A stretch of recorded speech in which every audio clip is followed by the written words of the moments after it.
Last ভিডিওতে আমি বলছিলাম যে আমার মিমোর এফআইপি টেস্টের জন্য দিছি।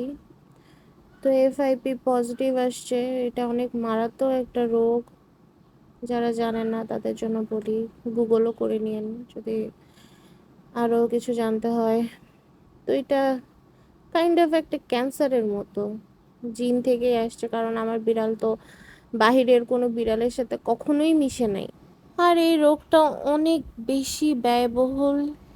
আমার দ্বারা যতটুকু সম্ভব হবে ওর ট্রিটমেন্ট করানো আমি করব। এর বেশি আমি আর পারবো না। এর পরেরটা আল্লাহর হাতে।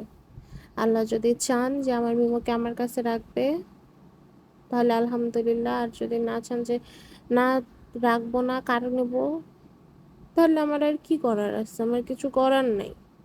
১০০টা বিড়ালের মধ্যে 10টা বিড়ালের এরকম রোগ হয়, আর সে 10টার মধ্যে আমার মিমোকেই পড়ার লাগবে। এই জন্য আমার ধীরে ধীরে পশু পাখি পালার প্রতি যে একটা আগ্রহ কমে যাচ্ছে। কারণ আমি কোনো কিছু পাললে খালি আমার কাছ থেকে চলেই যায়, ওরা থাকে না, খালি চলে যায়।